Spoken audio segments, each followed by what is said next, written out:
하나님의 은혜, 하나님의 복음, 이런 제목으로 말씀을 나누겠습니다. 바울은 고린도전서 9장에서 그리스도인의 자세, 그리스도인의 그릇에 대한 자신의 생각을 말하고 있어요. 먹어도 된다, 안 먹어도 된다, 해도 된다, 안 해도 된다, 가져도 된다, 갖지 않아도 된다. 자, 하나님은 어느 쪽도 문제를 삼지 않습니다. 가진 자도, 취한 자도, 취하지 않는 자도, 먹는 자도, 먹지 않는 자도, 한 자도, 하지 않는 자도 하나님은 어느 쪽도 문제 삼지 않으세요. 어느 쪽에도 잘했다, 잘못했다라고 말하지 않습니다. 고린도전서 7장 38절에 그러므로 결혼하는 자도 잘하거니와 결혼하지 아니하는 자는 더 잘하는 것이니 한 자도 안 하는 자도 하나님 보실 때는 칭찬도 책망도 없어요. 그러면 하나님은 우유부단하십니까? 하나님은 기준이 없습니까? 아니요. 다른 기준이 있어요. 우리가 생각하는 그런 기준을 갖고 계신 게 아니에요. 그래서 먹으면 하나님이 싫어하겠지. 안 먹으면 좋아하겠지. 안 하면 좋아하겠지. 하면 싫어하겠지. 뭐를 취하면 하나님이 싫어하시겠지. 안 취하면 좋아하시겠지. 그렇지 않습니다.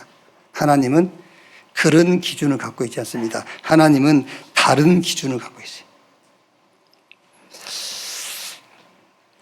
제가 유 목사님, 다른 사람들도 다 유 목사님하고 가까이 지냅니다만은 그래도 조금 더 제가 가까이 있는 게 저에게 굉장히 좀 장점, 유리한 게 뭐냐면은 많은 교회 중직자와 그 목회자들이 이렇게 크고 작은 문제를 상담해 와요. 그럼 저는 옆에 있으니까 듣잖아요. 그게요. 그때는 훈련비를 안 내요. 옆에 들으니까요. 근데 되게 이런 얘기들이 많이 있어요. 목사님이 교회 돈을 너무 많이 쓴다. 중직자가 고발하는 거죠, 그럼 그 중직자에게 목사님이 이렇게 얘기합니다. 야, 더 줘라. 더 줘. 필요하니까 쓰겠지. 더 줘. 그리고 목사를 불러가지고 이렇게 얘기합니다. 야, 없으면 안 쓰면 되지. 뭘 그렇게 쓰려고 그래. 있으면 먹고 없으면 안 먹고, 있으면 먹고 없으면 굶고 그러면 되는 것이지 뭘 그거를 문제가 될 만큼 그러냐. 그 무슨 말이죠? 어느 쪽도 맞고 틀린 쪽이 없다고 말이에요. 왜? 우리 기준은 돈에 둡니다. 우리 기준은 도덕에 둬요. 그래서 복음을 전한다, 세계복음한다, 그거는 관심도 없어. 도덕적이냐 도덕적이지 않냐 그 기준을 봐.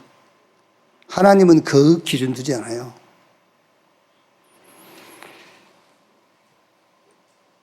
복음을 전하느냐, 전도운동을 하느냐, 렘넌트 운동을 하느냐, 그게 하나님의 기준이에요. 근데 우리는요, 자꾸 우리 기준 가지고 교회도 보고, 우리 기준을 가지고 상대도 보고, 우리 기준을 가지고 모든 것을 보니까요. 자, 여러분, 복음 운동하는 자다, 전도 운동하는 자다, 렘넌트 운동하는 자다 확실하다면 어떤 것도 그 사람에게 문제 삼지 않으셔야 돼요. 아멘.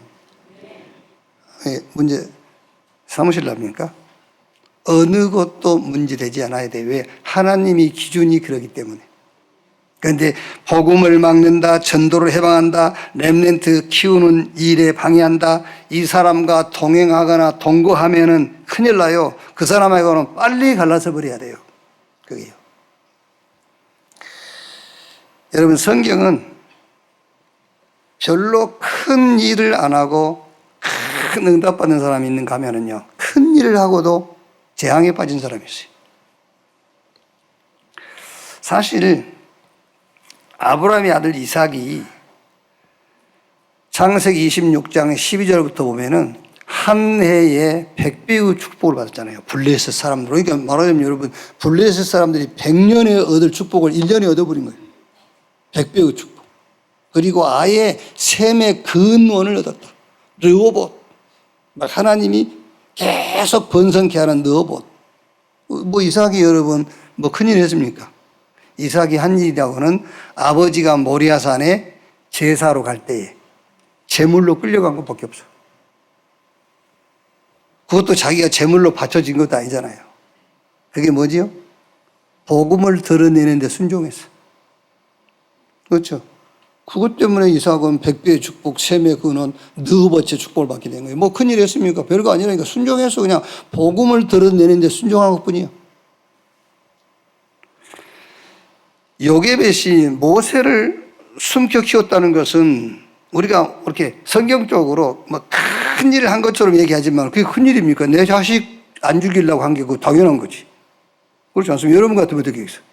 죽이세요. 그러겠어요? 아이고, 내가 애굽의 바로왕의 명을 따라야지요. 강에다 푹 던져버리겠어요? 내가 죽음을 당할지라도 자식 키우는 거잖아요. 자식을 살려야지. 그러니까 별로 큰 일 한 것도 아니에요. 그게 출애굽의 시작이 된 거예요.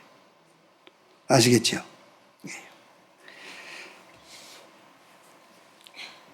왜 그렇습니까? 하나님의 계획 속에 있는 사람이기 때문에 그래요.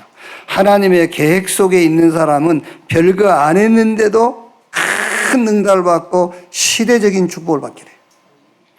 하나님이 쓰시는 교회와 사람이 어떤 사람이냐? 복음만 전하는 교회, 복음만 전하는 사람을 하나님이 쓰시는 거예요. 그래서 고린도전서 1장 17절에 바울이 그리스도께서 나를 보내신 것은 세례를 베풀려 하심이 아니요 복음을 전하라고. 우리가 여러분 신앙생활 하다 보면은 이런 일 저런 일 내 기분에 맞는 일 안 맞는 일 많이 있어요. 거기에 속는 겁니다. 거기. 그게 아무 상관없는 겁니다. 여러분 하나님의 기준에 맞추면 되잖아요. 하나님의 기준은 그게 아닙니다. 하나님의 기준은 복음 준거 되는 거예요. 하나님의 기준은 전도운동이 일어나는 겁니다. 하나님의 기준은 렘넌트가 일어나는 거예요. 그래서 요게벳이다, 모세다, 한나다, 사무엘이다, 다윗이다, 엘리야다 싹 누구지요? 시대적인 응답을 얻은 사람들인데 그 사람들이 렘넌트를 키운 사람들이에요. 작은 일하고도 큰 응답 받고요. 큰 일하고도 재앙에 빠진 사람이 있어요. 그 사람이 누구지요? 사도행전 5장 1절로 11절 아나니아와 삽비라 자기 땅입니다. 남의 땅도 아닙니다. 자기 땅 팔아가지고 하나님께 헌금하고 재앙받았잖아요. 그 초대교회 그 교회가 어떤 교회인지를 모르는 거예요. 큰 헌신이 그게 어떻게 큰 헌신이 아닙니까? 자기 땅 팔아서 헌금한데 큰 헌신이지. 큰 헌신하고도 두 부부가 같은 날 죽음을 당한 거예요. 베드로가 말하지요. 아나니아야 어찌 네 마음에 사단이 가득하여 성령을 속이고 그랬잖아요. 오늘 고린도전서 9장 내용은 바울이 복음 가진 그리스도인의 자세는 어떤 자세를 가져야 되느냐를 먼저 얘기하고 있어요. 자, 한번 봅시다. 9장 1절에서 3절에 내가 자유인이 아니냐 사도가 아니냐 예수 우리 주를 보지 못하였느냐 주 안에서 행한 나의 일이 너희가 아니냐 다른 사람들에게는 내가 사도가 아닐지라도 너희에게는 사도이니 나의 사도됨을 주 안에서 인친 것이 너희라 나를 비판한 자들에게 변명할 것이 이것이니 말합니까 바울이 나는 복음을 위하여 된 사도다 그랬어요. 복음을 위하여 된 사도다. 오늘 여러분들이 저도 필요한 게 있어요. 개인적으로 여러분들도 개인적으로 필요한 게 있겠죠. 그렇죠? 그것 때문에 우리가 막 애타게 하나님 앞에 기도하기도 하고 뭔가 이게 기대에 힘도 생기고 하지 않습니까? 좋아요. 그건 나쁘다는 건 아닙니다, 여러분. 사람이 자기 필요한 것이 있으면 좋죠. 그거를 기대하지 말라 그런 말이 아니라 근본적으로 바울이 나는 복음을 위하여 된 사도다고 말한 것 같이 하나님이 저와 여러분을 위하여 저와 여러분을 복음을 위하여 부른 자다라는 자세를 가지라고 말이에요. 그렇죠. 하나님이 나를, 복음을 위하여서 하나님이 나를 부른 거예요. 그러니까 4장 4절 6절에 우리가 먹고 마실 권리가 없겠느냐. 우리가 다른 사도들과 주의 형제들과 게바와 같이, 게바는 베드로를 말합니다. 믿음의 자매된 아내를 데리고 다닐 권리가 없겠느냐. 그러니까 베드로가 이제 전도하러 다니면서 많은 자매들과 이제 함께 다닌 거죠. 아내도 데리고 다니고요. 어찌 나와 바나바만 일하지 아니할 권리가 없겠느냐. 무슨 말입니까? 나도 다른 사도들처럼 사도의 권리를 쓸 수 있다. 그 말이에요. 나도 먹고 마실 권리가 있어. 나도 다른 사도들처럼 자매들도 데리고 아내도 데리고 다닐 권리가 있어.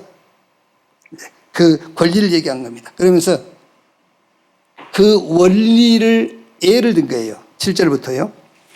누가 자기 비용으로 군복무를 하겠느냐. 그렇죠. 우리 군대 가면 국가에서 옷 입을 거 잠자리 다 주잖아요. 그러니까 누가 자기 비용으로 군복무를 하겠느냐. 누가 포도를 심고 그 열매를 먹지 않겠느냐. 그렇죠. 자기 포도 심어서 자기가 먹는 거죠. 누가 양떼를 기르고 양떼의 젖을 먹지 않겠느냐. 당연한 거죠. 내가 사람의 예대로 이것을 말하느냐. 율법도 이것을 말하지 아니하느냐. 모세 율법의 곡식을 밟아뜨는 소에게 망을 씌우지 말라 기록하였으니 하나님께서 어찌 소들을 위하여 염려하심이냐.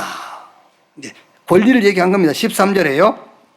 13절에 성전의 일을 하는 이들은 성전에서 나는 것을 먹으며 제단에서 섬기는 이들은 제단과 함께 나누는 것을 너희가 알지 못하느냐. 자, 아주 결정적인 얘기를 해요. 11절에요. 9장 11절에 우리가 너희에게 신령한 것을 뿌렸은즉 너희의 육적인 것을 거두기로 가하겠느냐. 이게 무슨 말이냐면요, 뭘 무리하게 요구한다고 한들 가하겠느냐 그 말이에요. 그죠? 내가 우리 윤정은, 한정은 둘이, 누가 윤정은이고 누가 한정은이고, 저쪽이 윤정은, 이쪽이 한정은. 내가 한정은 권사한테, 한정은 권사, 내 때문에 복음 들었지? 네. 집 한 채 사줘. 그렇게 요구한들 그게 가하겠냐 그 말이에요. 아니 목사님 그게 무슨 말입니까? 복음이 그만큼 어마어마한 거다라는 얘기를 하고 있는 거예요, 바울이 지금. 아시겠어요? 그럴 사람은 없습니다. 그런 목사가 어디 있습니까? 없는데 바울이 지금 복음 얘기를 하는 거예요. 너희가 나한테 복음 들었잖아. 차 한 대 사줘. 그 요구가 가한 요구가 되겠느냐? 그 말이 무슨 말입니까? 사줘야 돼 그 말이 아니에요. 복음은 어마어마한 거야. 그래서 내놓아, 그것도 복음이고요. 그렇지 않는 것도 복음이에요. 그게 복음의 능력이에요. 내가 복음을 전하고도 그 사람에게 아무것도 요구 안 있는 것이 복음이에요. 왜? 어마어마한 복음을 내가 갖고 있으니까 요구할 필요가 없어요. 그런데 또 내가 요구했다. 그것도 복음을 얘기하는 거예요. 이해됐어요? 내가 지금 여러분에게 부담 주려고 하는 말입니까? 저는 아무것도 필요하지 않습니다, 여러분. 지금 복음을 설명하기 위해서 하는 거예요. 제게는, 나에게는 아무것도 필요 없어요. 저는요, 이번 주 수목금 덕산 힐링하우스 들어가 있으면서요, 내가 온내속에 너무너무 감사하다. 내가 언제든 쉴 수 있고, 내가 말씀 묵상할 수 있고, 기도할 수 있는 이 힐링하우스, 이거를요, 나를 위해서 준비해 줬잖아요. 왜? 여러분 사용 안 하니까. 나는 갈 때마다, 참 이게 나를 위해서. 왜 안 쓰니까. 나만 쓰잖아요. 나를 위해서. 이게, 그게요, 여러 가지 수리비 뭐 다 합쳐가지고 10억이 넘어. 이야, 10억이 넘는 이 하우스를 나를 위해서. 너무 감사하다. 더 바랄 게 없어. 여러분, 솔직히 해서 유목사님이 그런 대우를 받겠습니까? 못 받아요. 유목사님이 전부 집 그런 건 협회에서 사준 거예요. 교회에서 사준 거 아니에요. 우리는 교회에서. 그런 대우를 어떻게, 어디서 받겠어요? 너무너무 더 바랄 게 없어요. 나는 지금 복음을 설명하는 거예요. 아시겠어요? 내가 복음 받은 너희에게 뭘 요구한들 그게 가하겠냐? 복음이 어떤 것인 줄 알고 그러냐? 그 말이에요. 복음을 얘기하는 거예요. 알아들었죠? 절대 뭐 사오지 마세요. 진짜요? 나 필요하지 않아요. 필요하지 않아요. 사오지 말고 돈으로 가져오세요. 자, 우쩍 하는 소리입니다. 아까 내가 화를 냈기 때문에 미안해서. 자, 그 다음에 이제 9장 19절에서 22절까지는 복음 가진 그리스도인의 그릇을 얘기한 거예요. 아까는 자세고요. 어떤 자세를 가져야 되느냐. 이제는 그릇 얘기입니다. 자, 20절에요. 그냥 20절부터 오겠습니다. 유대인들에게 내가 유대인과 같이 된 것은 유대인들을 얻고자 하며 율법 아래에 있는 자들에게 내가 율법 아래에 있지 아니하나 율법 아래에 있는 자 같이 된 것은 율법 아래에 있는 자들을 얻고자 하며. 무슨 말입니까? 율법을 가진 유대인을 만났을 때에 그들이 중요하게 여기는 율법을 존중하겠다. 그게 바울의 그릇이에요. 그게요. 자, 저는 이 말씀을 읽고 이 말씀을 메시지 준비하면서요. 많이 깨달았어요. 우리는 막, 이게 율법이야. 막 이래버리잖아요. 이게 율법이야. 아이, 그 권사, 완전 율법이야. 이래버리잖아요. 바울은 뭐라고 하죠? 바울의 그릇이요, 그게. 율법을 가진 유대인을 만났을 때, 유대인들이 그 율법을 너무너무 귀하게 여기는 겁니다. 그러니까 그 율법을 자기도 맞는 건 아니지만은, 율법 가지고 구원 얻는 건 아니지만은, 율법을 존중하게 여기겠다. 그런 그릇을 얘기하는 거예요. 자, 그 다음에 21절에요. 율법 없는 자에게 내가 하나님께는 율법 없는 자가 아니요 도리어 그리스도의 율법 아래 있는 자이나 율법 없는 자와 같이 된 것은 율법 없는 자들을 얻고자 함이라. 이제 이방인을 만났어요. 이방인을 만났는데 그 이방인들이 가진 문화가 있잖아요. 옳은 거 아닙니다, 여러분. 그 문화 때문에 죽는 거예요, 결국은요. 그러나 바울은 이방인이 가진 문화, 그것도 뭐 하겠다? 수용하겠다는 거예요. 수용하겠다. 놀지 마, 그 말이 아니에요. 수용 안 하면 무속인한테 어떻게 전도합니까, 여러분? 우리가 이방인의 문화를 수용 안 하면 우리가 어떻게 가서 전도합니까? 그것도 이제 수용하겠다. 그릇을 얘기해, 그릇. 자, 그 다음에 22절에요. 약한 자들에게 내가 약한 자와 같이 된 것은 약한 자들을 얻고자 하며 내가 여러 사람에게 여러 모습이 된 것은 아무쪼록 몇 사람이라도 구원 얻고자 함이니. 약한 자, 무슨 말입니까? 조금 자신과 수준이 안 맞은, 우리 살다 보면 그런 게 있지 않습니까? 조금. 우리도 사람이기 때문에 누구를 이렇게 평가한다라기보다는 자기 눈 아래 벼있는 사람이 있잖아요. 이게 약한 자. 그런 약한 자를 만났을 때도 그 사람의 수준에 맞추겠다. 그게 바울의 그릇입니다. 복음 가진 그리스도인의 그릇을 얘기하는 거예요. 오늘 여러분들이 그 그릇을 키우는 귀중한 시간기를 주님의 이름으로 축원합니다. 어디에다가 무엇에다가 기준을 들 것이냐 그거예요. 이것도 여러분 세상 사람도 이렇게 할 수 있어요. 그런데 이 바울이 말하는 건 그게 아니에요. 우리는 복음과 전도와 렘넌트 키우는 데 기준을 두기 때문에 그것이 기준이기 때문에 율법도 율법 가진 사람에게는 그 사람도 존중해 줄 수 있고 이방인의 문화를 가진 사람도 그 문화를 우리가 수용할 수 있고 나보다 약한 자, 그 사람도 내가 그 약한 수준에 같이 내려가서 같이 할 수 있다. 그게 우리 복음 가진 자의 그릇이다 그 말이에요. 그래서 9장 12절에 다른 이들도 너에게 이런 권리를 가졌거든 하물며 우리일까 보냐. 그러나 우리가 이 권리를 쓰지 아니하고 범사에 참는 것은 그리스도의 복음에 아무 장애가 없게 하려 함이라. 결국 복음을 위해서요. 자, 그 다음에 14절에 이와 같이 주께서도 복음 전한 자들이 복음으로 말미암아 살리라 명하셨느니라. 우리는 복음으로 살아야 돼요. 그렇죠? 내 기준으로 살면 안 돼요. 복음으로 살아야 돼요. 복음으로 살기 때문에 율법도 이방인의 문화도 나보다 약한 사람도 수용하고 초월하고 답을 내서 그 사람에게 답을 주는 거예요. 내가 복음을 위해 살기 때문에. 그 다음에 9장 16절에 보면은요. 내가 복음을 전할지라도 자랑할 것이 없으면 내가 부득불을 할 일임이라. 만일 복음을 전하지 아니하면 내게 화가 있을 것이로다. 복음 전하지 아니하면 화가 내게 임한단 말이 아니에요. 그럼 우리 다 당했게 지금. 복음을 전하지 않으면 내게 화가 임했다 하면 다 화당해갖고 성가대 한 명도 없어 지금. 화를 당해서. 그 말이 아닙니다. 화와 복의 기준이 복음이다 그 말이에요. 여러분이 복음 가지고 있기 때문에 화를 안 당하는 거예요. 복음이 싫습니까 그렇게. 그래서 그런데 화를 피할 수 있는 게 복음인데 하나님이 우리 화를 피하게 하려고 복음을 주셨는데 복음 얘기하는 게 그렇게 싫으냐 말이에요. 예. 화와 복의 기준이 복음이다 그 말이에요. 복음. 자, 18절이에요. 그런즉 내 상이 무엇이냐? 내가 복음을 전할 때 값없이 전하고 복음으로 말미암아 내게 있는 권리를 다 쓰지 아니하는 이것이로되. 그게 복음입니다.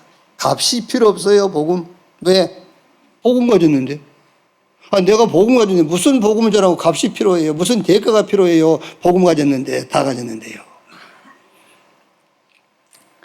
23절에 내가 복음을 위하여 모든 것을 행함은 복음에 참여하고자 함이라.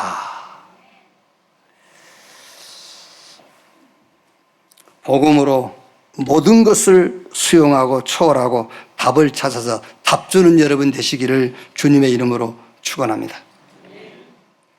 저 부산에 담당 목사로 있는 이성훈 목사가 이제 결혼해가지고, 결혼해서 전도사 시절이니까 이제 어려웠겠죠. 어려우니까는 반지하방, 거기 이제 방 한 칸, 거기 이제 신혼생활을 시작하는데, 들어갈 때도 이렇게 고개를 숙이고 들어가야 돼. 이렇게 이제 아주 조건이 안 좋은 이제 그런 환경이죠. 유 목사님이 신방으로 오셔가지고 데살로니가전서 5장 16절, 17절, 18절 항상 기뻐해라. 쉬지 말고 기도해라. 범사에 감사해라. 그 말씀을 이제 주시더래요. 그러면서 야, 여기서 기뻐할 수 있겠냐? 이 단칸방 냄새나고 막 이런 데서 항상 기뻐하라 했는데 기뻐할 수 있겠냐? 쉬지 말고 기도해. 여기서 기도가 나오겠냐? 여기서 감사되겠냐? 그러면서 하시는 말이, 여기서 누구도 기도도 안 나오고 감사도 안 나오고 기뻐할 수도 없다. 그러니까 여기서 이런 거 보지 말고 너의 정체성을 찾아라. 나는 전도자다. 그 메시지를 줬다더라고요. 그래서 내가 속으로 아이고 참, 그런 메시지가 뭐 필요 있어요. 결혼해서 사는데 좋은 사람하고. 못 알아들어요. 또 멍청해야지. 멍청해야지. 아니 거기서 무슨 나는 전도자다, 정체성 찾을 건 뭐 있어요? 좋은 사람은 결혼하고 지금 같이 살고 있는데 그럼 됐지. 안 그래요? 그래요, 안 그래요? 아니 내가 그렇게 좋아하는 사람, 그렇게 결혼 반대하는 사람들이 그 반대를 무릅쓰고 좋은 사람하고 결혼해서 그 단칸방 냄새난 방에서 살고 있지만은 거기서 내 정체성을 찾을 게 뭐 있어요? 같이 살고 있는데 그걸로 끝이지. 복음이 그렇습니다, 여러분. 복음 가졌는데요. 복음 가졌어요. 복음 가졌기 때문에 율법 가진 자도 수용하고 이방인도 수용하고 나보다 약한 자도 수용하고 초월하고 답을 줘라. 저는 바울이 그리스도인의 자세와 그릇, 이 말씀하는 내용을 보면서 저도 이런 생각을 해봤어요. 나는 개를 좋아하지는 않지만, 개를 좋아하는 사람도 이해하고 조금 헤아리는 자세, 그런 그릇을 가져야 되겠다. 바울이 율법도 수용하고 이방인도 수용하고 자기 약한 자도 수용해달라는데, 개는 좋아하지는 않지만은 개가 키우는 사람들을 이렇게 좀 나도 이해하고 좀 헤아리는 그런 자세와 그릇을 가져야 되겠다.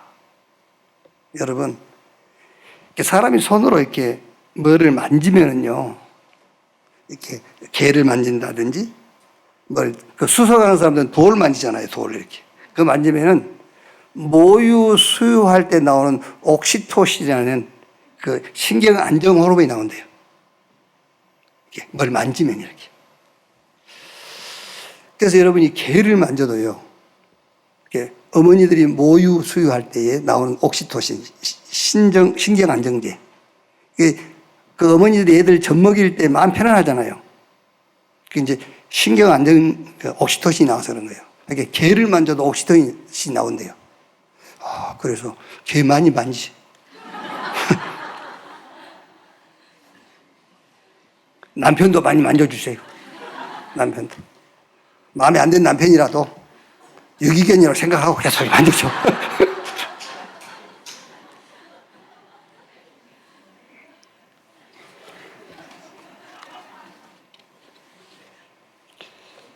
이제 그런 마음을 내가 딱 가져서, 그런 마음을 갖고, 이제 지난주 수요일 비 엄청 왔잖아요.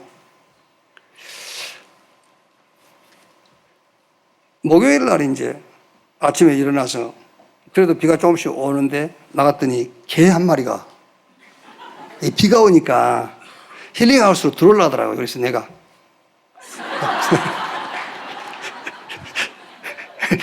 가.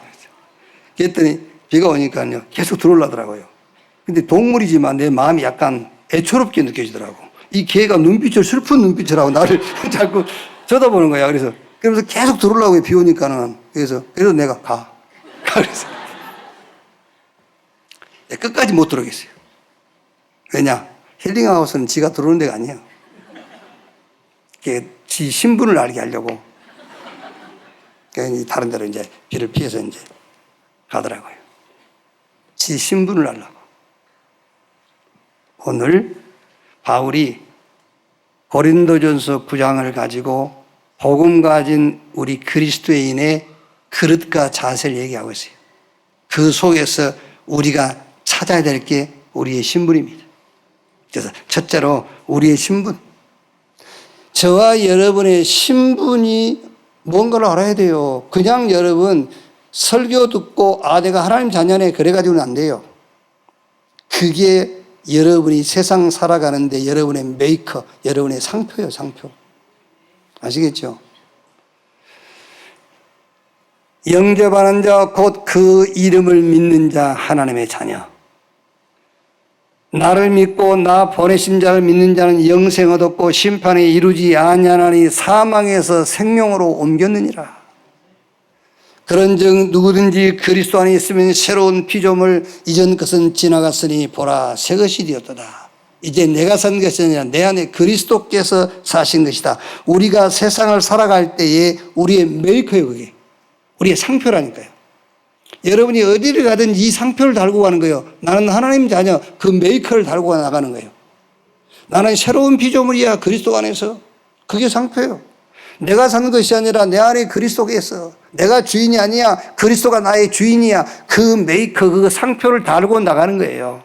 나는 사망에서 생명으로 옮겨져서 사망이 나를 손댈 수 없어. 그게 상표입니다. 그걸 달고 가는 거예요.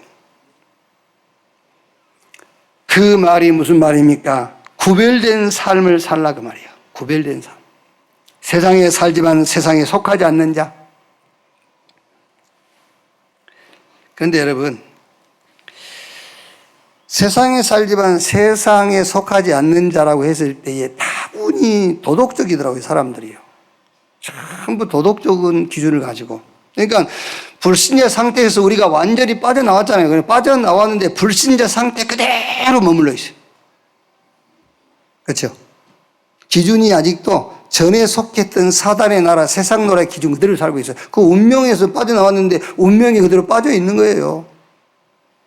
형상, 우상 갖다 놓고 절하지 않냐니까 나 우상 숭배 안 해, 제사 안 지내 그러고 있습니다. 아닙니다. 마음속에는 우상으로 가득 차 있어요. 그렇죠. 하나님 사랑하는 것보다 더 사랑한 것이 있다는 그게 우상이에요. 우상 가득해 있어요.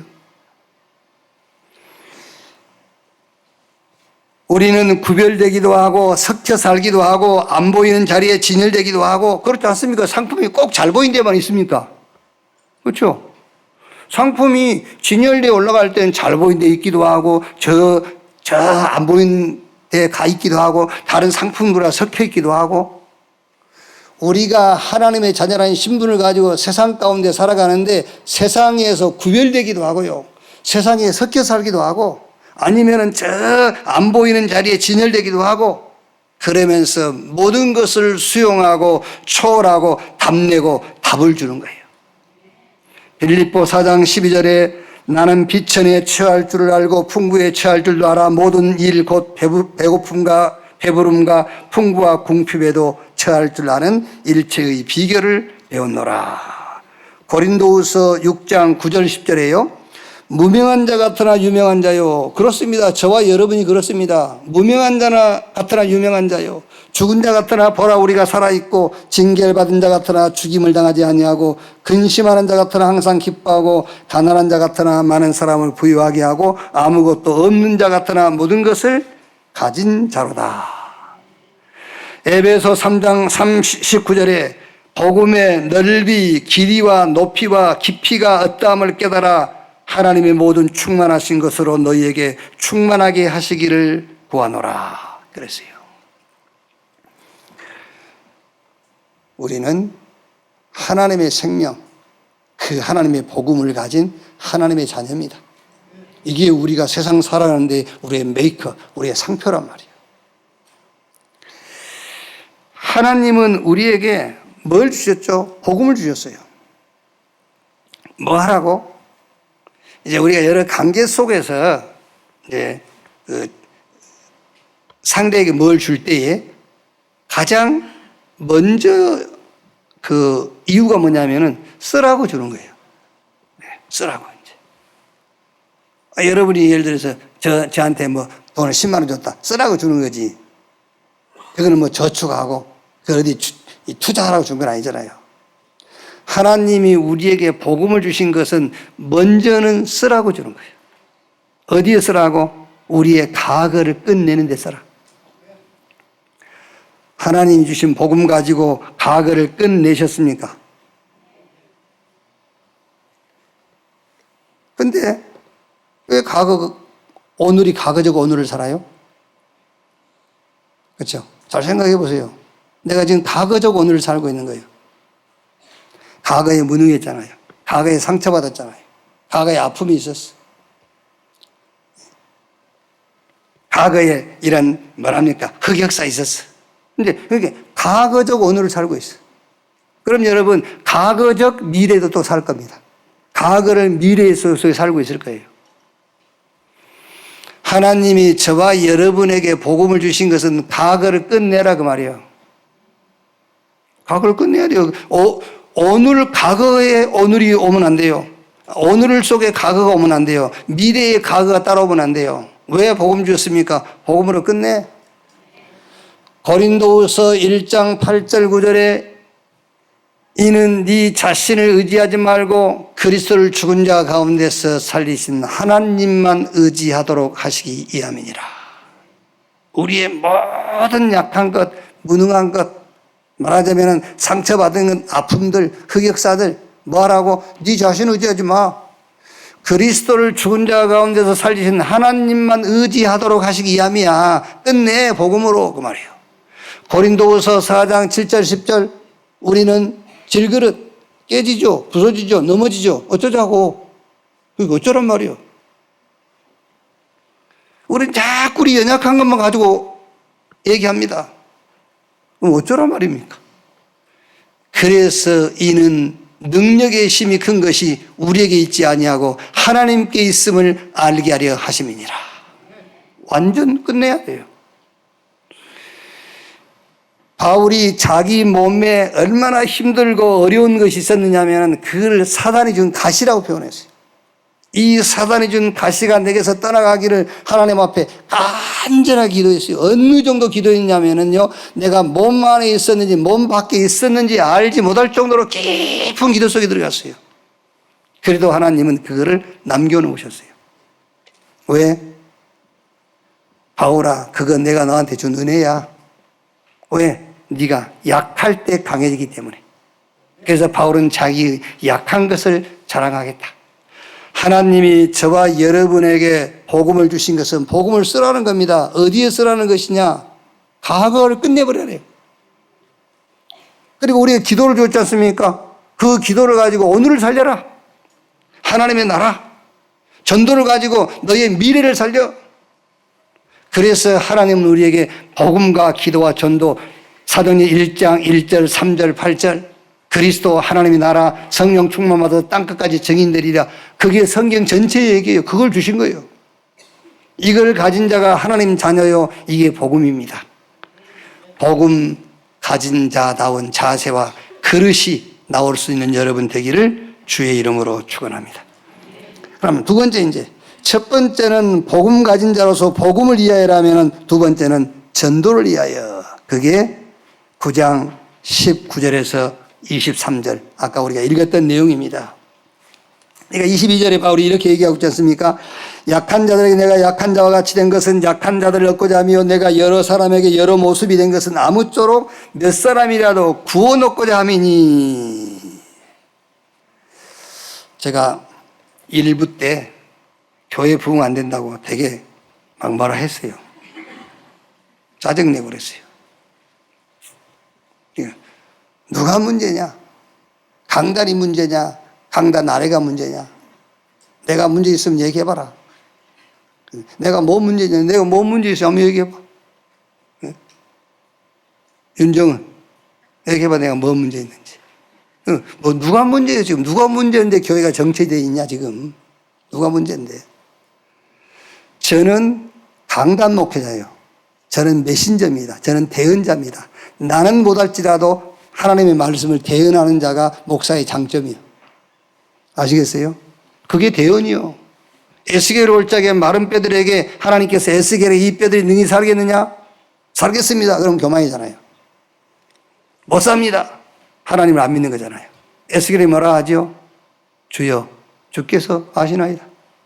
그래 말씀을 대언해라. 에스겔은 말씀을 대언했어요. 여러분 누구죠? 여러분이 현장 목회자예요. 교회가 정체되어 있는 것은 강단의 문제가 아닙니다. 현장이 문제예요. 현장 목회자 여러분이 문제예요. 아시겠어요? 현장 가서 망대 세우고 말씀 운동하고 초대교회는 집이 미션홈이요. 초대교회는 집이 교회요. 초대교회는 집이 RUTC였어요. 아가서 4장 1절 5절에 다윗이 1,000망대를 세웠습니다. 현장에다. 그게 무슨 말입니까? 1,000군데 말씀 운동하는 것을 피웠다고 말이에요. 여러분들이 사는 거기가 말씀 운동하는 현장이 돼야 돼요. 거기서 답을 주고 사람 살려야 됩니다. 여러분 현장에서 말씀 운동하지 못한다면 여러분이 현장에서 지고 있는 거예요. 거기서 무슨 운동하고 있죠? 내 말 운동하고 있는 거예요. 내 말 운동. 하나님 말씀 운동하는 것이 아니라 내 말 운동하고 있어요. 누가 기뻐하겠어요? 하나님 기뻐하겠습니까? 마귀가 기뻐하겠습니까? 마귀가 기뻐하죠. 어쨌든 제가 일부에 때 그랬는데 내가 쭉 한번 돌아보니까요. 교회 군데 막 일꾼들이 세워져 가지고 예배 인도하고 애들 키우고 있고 그래. 내가 회개했어요. 아이고 참 이렇게 일꾼들이 많은데. 이래 지금 교회 안에 제자들이 세워져 가지고 여기저기서 말씀 운동하고 있는데 특히 렘넌트 운동하고 있는 걸 보고요. 아 내가 참 미안하다 그런 생각이 들면서 교회 안에 일꾼이 넘치는 교회. 교회 밖에는 일꾼이 없는 교회. 교회 안에는 일꾼이 넘쳐나. 애들 9명인데 교사는 7명. 막 특수학교라. 그게요. 내가 여러분 비난하는 게 아닙니다. 이거 감사한 마음이 또 한편이 있어요. 진짜 얼마나 감사합니까? 애들 9명에 교사가 7명이다. 그럴 수가 없는 거면 이게 어마어마한 축복이 애들한테는요. 교회를 부흥시키려고 하는 야욕을 갖고 있는 저에게는 한심하는요.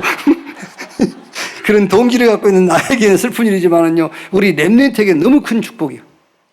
그렇죠. 그럼 내 동기가 채워져야 됩니까? 우리 렘넌트가 복을 받아야 됩니까? 당연하죠. 렘넌트가 축복받아야지. 잘하고 있는 거예요. 미안해요. 일부 예배 때 그 얘기하면. 네? 진짜 여러분 이 교회 안에 일꾼이 넘쳐나는 교회. 현장에는 일꾼. 뭔 말인지 모르겠습니다. 지금. 자, 어쨌든 여러분 전도를 위하여 바울이 모든 것을 수용했어요. 아시겠죠? 그리고 초월했어요. 그리고 답을 찾아서 답을 줬어요. 그게 여러분이 현장 가서 그러면 돼요. 복음 운동을 놓고 전도 하나를 놓고 여러분들이 모든 사람 모든 현장을 수용하세요. 그리고 뛰어넘어 버리세요. 그리고 답을 찾아서 그 사람에게 답을 주는 겁니다. 자, 마지막 세 번째로 이제는 미래를 위하여 9장 24절 27절 얘기입니다. 운동장에서 다름질하는 자들이 다 달릴지라도 오직 상을 받은 사람은 한 사람인 줄 너희가 알지 못하느냐. 너희도 상을 받도록 이와 같이 다름질하라. 이기기를 다투는 자마다 모든 일에 절제하나니 그들은 썩을 성자의 간을 얻고자 하되 우리는 썩지 아니할 것을 얻고자 하노라. 그러므로 나는 다름질하기를 향방 없는 것 같이 아니하고 싸우기를 허공을 치는 것 같이 아니하며 내가 내 몸을 쳐 복종하게 하면 내가 남에게 전판 후에 자신이 도리어 버림을 당할까 두려워함이로다. 이런 말씀을 가지고요, 또 도덕적으로 봅니다. 마지막에 27절 이런 말씀 우리 신앙 교육받을 때 많이 들었어요. 신학교 다닐 때도. 내가 내 몸을 쳐 복종하게 하면 내가 남에게 전파노에 도리어 자신이 버림을 당할까 두려워함이로다. 이걸 또 도덕적으로 해요. 또 윤리적으로. 저는 이 말씀을 읽으면서 미래를 위하여 여기에 향방 없는 자같이 또 허공을 치는 자같이 내 몸을 저 복종하게 하면 내가 남에게 전파해 자신이 도리어 버림을 당할까 두려워함이라. 여기서 제게 떠오르는 것은 한 단어밖에 없습니다. 렘넌트요. 우리 후대, 우리의 신앙의 향방, 우리의 신앙의 방향, 렘넌트. 내가 제일 큰 주의 일하고 마지막 때 후회하는 거, 렘넌트 못 키우는 거. 구역이에요. 아시겠습니까? 여러분, 누가 저에게 뭐를 줬다.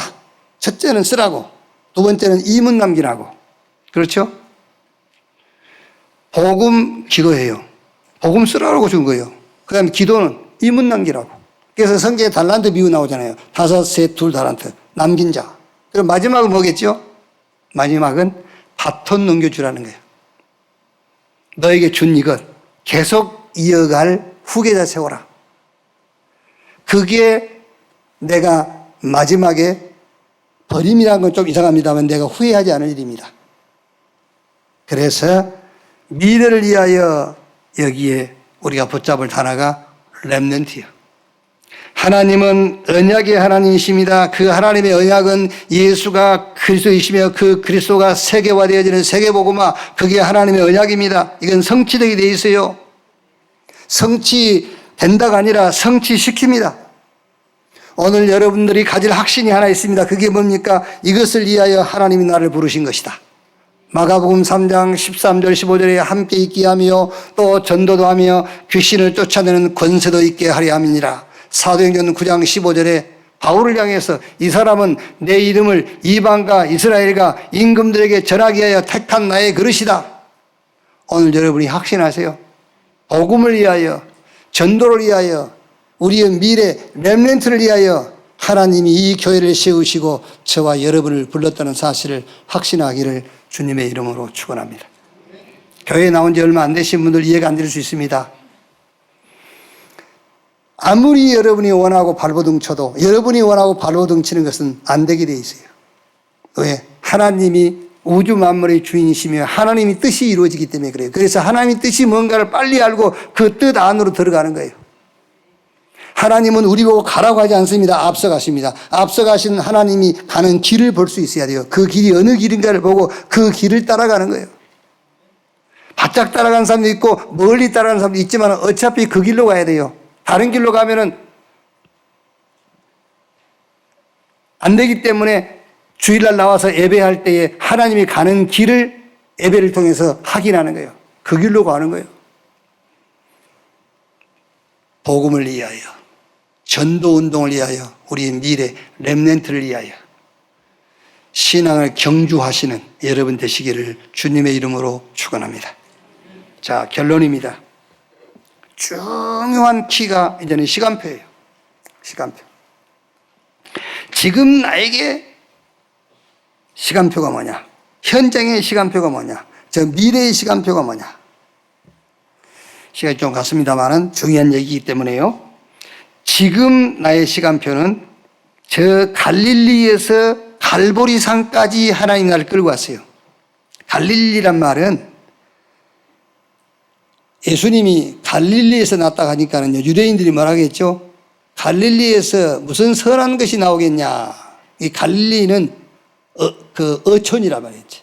그러니까 지금이야 여러분 우리가 이제 배사업이다 이런 것이 발전하고 발달해가지고 항구에 사는 그 사람들이 돈도 많고 하잖아요. 근데 미안합니다. 배 가지고 있는 옛날에는 그 뱃놈이라고 했잖아요. 뱃놈. 그치? 그게요. 이제 그만큼 이제 항구, 이런 데 갈릴리, 이런 데 가난한 지역이에요. 그래서 저와 여러분이 지금의 시간표가 뭐냐? 우리는 갈릴리에서 어디로 왔죠? 갈보리산까지 왔어요. 다 그 속에서 끝내버렸어요. 여기까지 왔단 말이에요. 그래서 우리는 새로운 피조물이야, 이제. 이제 교회의 머리가 그리스도이듯이 우리의 주인이 그리스도야. 이게 지금 내 시간표가 그것에 대한 확신을 딱 갖는 겁니다.